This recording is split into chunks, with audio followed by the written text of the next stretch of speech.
So in the last lesson, we updated our location screen so that it will display the actual data that we're getting back from Open Weather Map. That includes the temperature, the current weather condition, and also a message about that city that we're fetching the data from. Now, in this lesson, I want you to notice that up at the top left corner, we've got this little location icon here.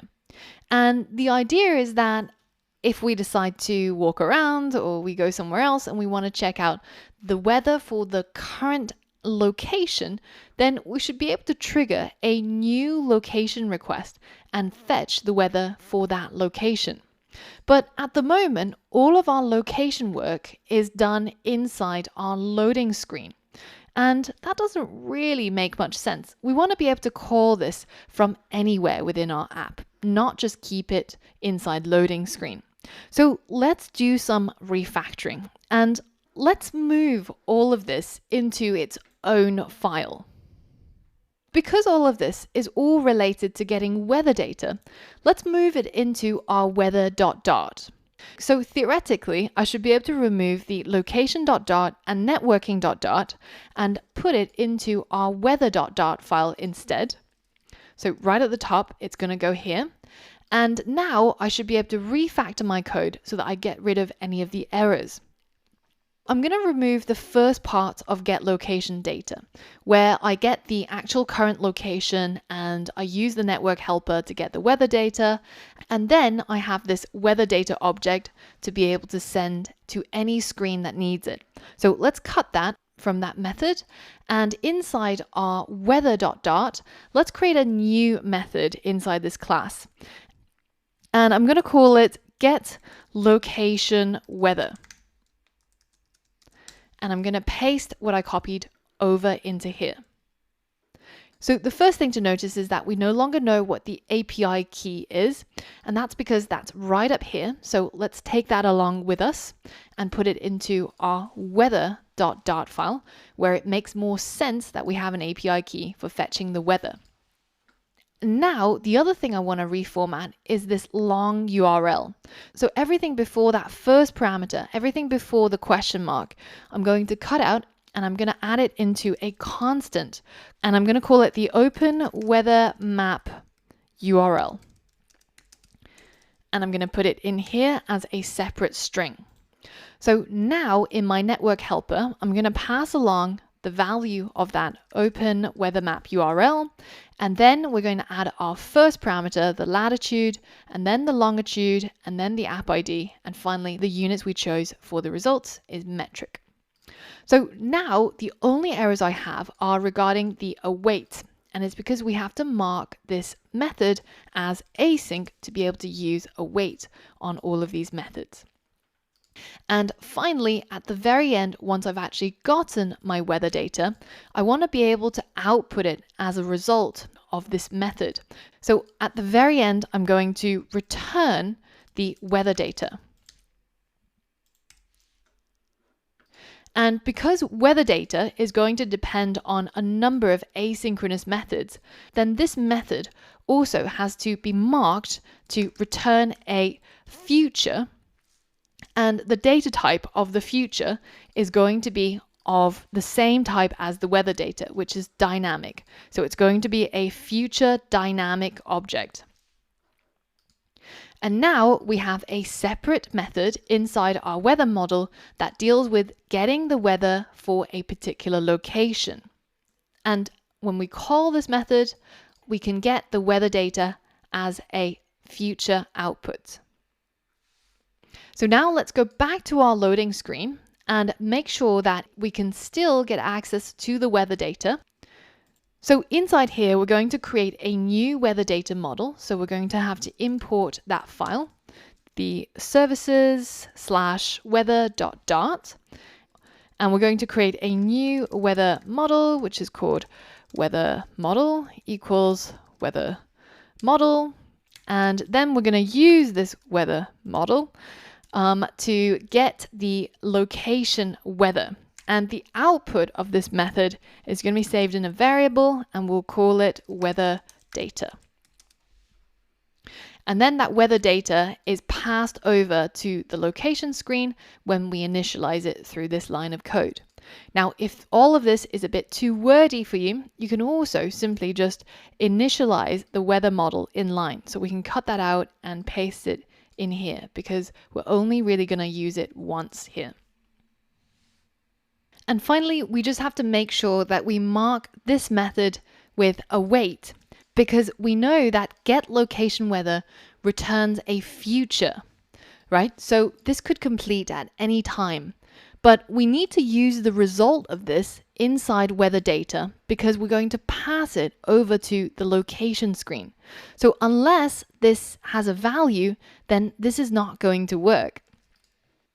Now, finally, when we go back to our location screen and we find our flat button, which has the location icon, so that's this one right here, when it gets pressed, we should also trigger a request to get the current weather for the current location. So inside here, we're also going to create a new variable that is a weather data object. And we're going to call that getLocationWeather from the location screen also, because it's now in a separate file and it's been modularized. We can use it in our loading screen and we can use it in our location screen. So here we already have an instance of our weather model right up here. We called it weather, so we can tap into it over here without having to reinitialize it. So we'll say weather.getLocationWeather. And the result is going to be saved inside a weather data object. And then we're again going to call update UI, and we're going to pass in the weather data from this call. Now, remember that getLocationWeather actually returns a future. So if we need to use this weather data in the next line of code, we need to guarantee that this is not null. So we have to make sure that this has completed before we go on to the next line, which means we again need that await keyword. But we can't use the await keyword unless we mark the function with async. And we can do that in the callback in the same way that we've done for all of our other places, such as our other functions and methods. So now let's stop our app and run it from scratch. And I'm going to start off by running it on the iOS simulator. And I'm going to show you how you can change the location. Currently, my location is set to the Apple headquarters, which is in Cupertino. And that's why I'm fetching the weather for Cupertino. But also, while your simulator is open in the foreground and you see simulator right here, you can go into debug, location, and select custom location. So in here, you can add a custom latitude and longitude, and I've put one here for London. So now if I select OK, the location is now set to that new custom location. But there's a weird quirk. You might expect that if we click on this button, we should be getting some updated weather data. And that would be entirely the case if you're running this on a physical iPhone device. But the iOS simulator is not so clever. But there's a way of forcing it to update its device location. And this is what you have to do even if you're developing natively on iOS. The trick is to go into the home screen and go into Maps. And here, if you select this location button where you locate yourself. So we're currently in Holland Park based on that custom location I added in here. And now if you go back, so exit the Maps app and go back to our weather app and click on this icon again, you can see it now reads from that custom location. And it's telling me to bring a coat just in case in Kensington. And it's about 10 degrees and raining, which sounds a lot like London. If we run this on the Android emulator, there's a similar case. So it usually starts out being set to Mountain View by default, which is where Google's home is. And if you want to change the location, you can hit these 3 dots and change the coordinates here. So let's go ahead and change that to 51.5 and maybe minus 0.2. And let's hit send. And you'll notice the same thing happens on many Android emulators as well. When you click on the location button, it won't actually update the weather for the current location. But if you go into the Google Maps app, so if you drag this up and open up the Google Maps and click on locate, it will trigger the location of the device to update to the one that we're specifying for the emulator in here. And now if we head back into our app, Klima, and we go ahead and click on this button again, then you can see now it registers that we're in London and using these updated latitude and longitudes. Now, as I said before, this doesn't happen on a physical device.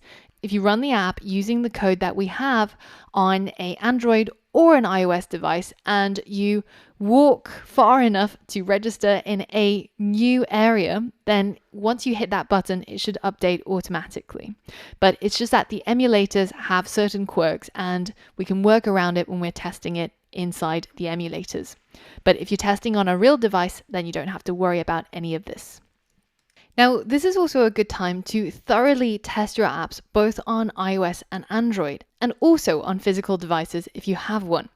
And if you test it thoroughly, you might realize that there's certain edge cases which will crash our app. So for example, if I go into my settings for my app in the Android emulator, and I search for the location settings, and I simply go ahead and just switch off location. And now if I try to run my app on a device that has its location disabled, this is what will happen. My app crashes because my widgets don't know what to display, because all the information that they are asked to display, for example, the temperature or the weather icon, well, they all come from the weather data. And the weather data at the moment is equal to null because there is no location for a device that has its location switched off. So if we're trying to get weather data for a location that doesn't exist, then we're simply getting a null value for our weather data. So how can we catch this and prevent our app from crashing? Well, inside here, where we start using our weather data to supply our widgets with something to display, we can check to see if the weather data is equal to null. And if that is the case, so it could be caused by many things, such as, for example, if the open weather map, the server was down and we weren't getting any valid results back, or if our latitude and longitude are invalid, or if we accidentally put in the wrong API key, or if the internet was down. Many reasons for why we might be getting a null weather data. And the point where we need to address this is right before we start inserting values into our widgets, because that is going to mess up our screen. So we can either add a whole bunch of try catches in all of the places that can fail, and that's certainly one way of approaching it. Another way is simply to check right before we use this weather data, where we use it inside our widgets, to check if it's actually equal to null. And in this case, then there is no weather data for various reasons, and we can tell the user that there's an issue. So here, if the weather data is null, then we can set the temperature to 0 and the weather icon to tell the user that there's an error. Set the weather message to say unable to get weather data. And then finally, for the city name, we're going to set that to an empty string. Now, the final thing we need to do is to add a return statement at the end of this if statement. And this tells our app that if the weather data is null, do all of these things, but then exit this function or this method. And you can use this return keyword in any of Dart's functions and methods, even if it returns void. And what this does is it will end our method prematurely and prevent it from continuing onto the next lines, which is what we know will crash our app. Now let's run our app again, and under the same conditions where location is still disabled, what our app will now do is it will tell the user that there's an error and it's unable to get the weather data. Now, you can make this a little bit more sophisticated by getting rid of that in keyword, which comes from this text. So you could form a custom variable for it. Or you could add a pop-up or an alert that gives the user this information and keep the screen blank. But there's many ways of handling situations where the weather data might be null. So test your app thoroughly and see if you can address this bug.